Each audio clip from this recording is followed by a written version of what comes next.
Batiin muna natin ang mga katabi natin, good evening. At tayo po ay nasa unang gabi ng ating nobenaryo sa karangalan ng ating mahal na Birhen ng Peña Francia. Alam mo ninyo kanina, nag-message ako kay Father Herbert, kahit malapit lang ho ako, dyan lang ako sa Malate lang, sa Laberisa. Sabi ko, Father, papunta na ako. Dahil ako palang unang gabi, ayoko namang malate at mapahiya. Nakaka-pressure yung unang gabi, na baka unang gabi late ako, baka maging huling araw ko na ito dito sa inyo. Kaya tayo ay nagkakatipon-tipon sa unang gabi ng ating debosyon sa kamahal-mahalan ng ating mahal na ina-train na Peña Francia. Palakpakan natin ang ating mahal na Birhen ng Peña Francia. Pag sinabi nating debosyon, mga kapatid, pag sinabing debosyon, ito ay salita tungkol sa isang taong matinding nagmamahal at naniniwala. Kaya meron tayong isang matandang kanta noon, hopelessly devoted to you. Ibig sabihin, matinding pag-ibig ko sa iyo. Matinding paniniwala ko sa iyo. Kaya meron tayong nobenaryo. Ang nobenaryo, 9 na gabi, 9 na araw, tayo ay magpapakita muli ng marubdob nating pagmamahal sa mahal na Birhen ng Peña Francia. Dahil mahal natin siya. Naalala ko nung ako'y nasa Quiapo pa, pag sinabi nating deboto, matinding nagmamahal, matinding naniniwala. At sino ba ang isang deboto? Doon ko lagi nakikita yon pag ako'y nagmimisa pa rin hanggang ngayon sa Quiapo.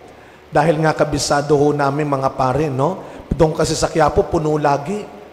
Lagi nakatayo, lalo na pag Biyernes. Napapansin ko, yung mga lagi naman nakatayo, sila at sila pa rin.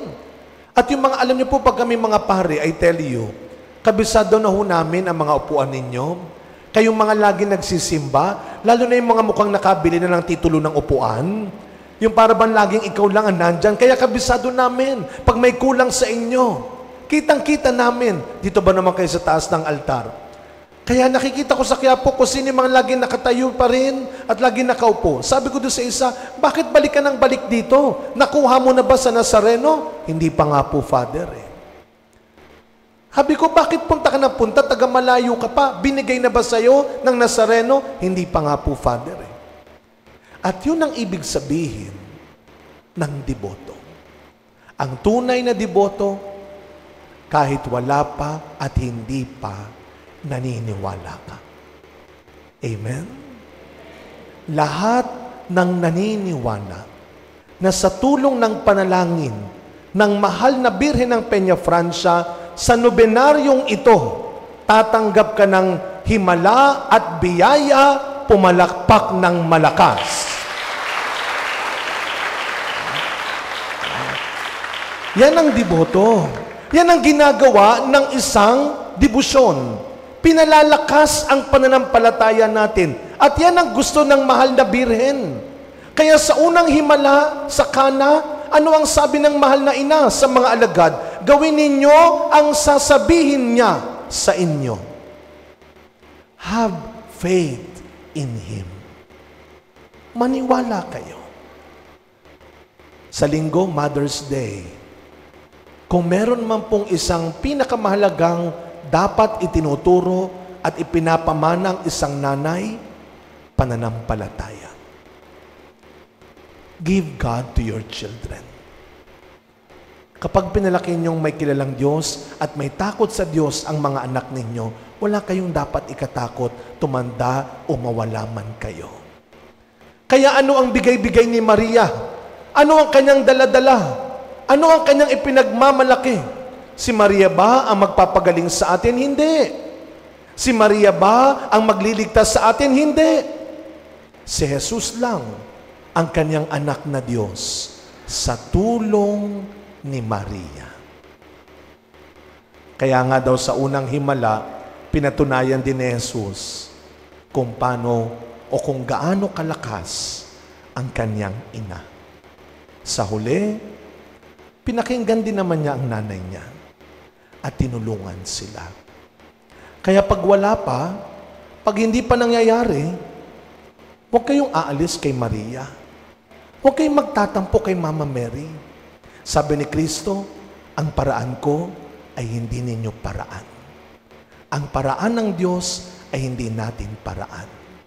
Kaya nga sa ating unang pagbasa, ngayong unang araw na ito, ano ang ginawa ni San Pablo? Nung binago siya ni Kristo mula sa Saul at naging Pablo, ano ang sabi ng unang pagbasa? Wala na siyang ginawa buong buhay niya, kundi mangaral ng mabuting balita. Kaya sana, habang wala pa at hindi pa man nangyayari at dumarating, tuloy-tuloy lang tayo sa paggawa ng mabuti at tama. Tuloy-tuloy lang tayo sa pananatili natin sa mabuti at tama. Huwag kang gagawa ng sariling diskarte. Huwag kang liliko. Huwag kang magmamadali. Yan ang payo lagi ng mga nanay. Mahirap lang tayo. Hindi tayo kasing yaman nila. Pero huwag kang gagawa ng masama. Huwag kang gagawa ng mali.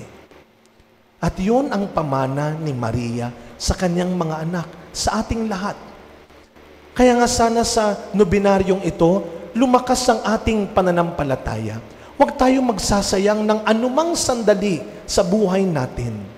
Sabi nga ni Kristo sa ating ebanghelyo ngayon, kaunting panahon na lamang ninyo akong makakasama. Kaya, huwag niyo sabing, bata pa ako, matagal pa ako, are you sure? With the lifestyle na meron ka ngayon, baka ni 40 hindi ka na umabot. At huwag niyo namang sabihin, matanda na ako, malapit na ako, huwag madrama. Baka umabot ka pa ng 130. Walang nakakaalam. Ang mahalaga, araw-araw, hindi tayo nagsasayang ng anumang kabutihan na magagawa natin, na maibibigay natin. Nandito tayo sa mundo, pero hindi tayo para sa mundo. Sabi ni Kristo, aalis ako para dumating ang katotohanan, ang Espiritu Santo. Sa pagpapatuloy na misa natin, mga kapatid, kasama ng ating mahal na Birheng Maria, sana go for 9 tayo. Hindi pala tayo. Ako'y unang gabi lang. Kayo, sikapin ninyong mabuo ang 9 na gabing ito at maniwala at magtiwala kayo.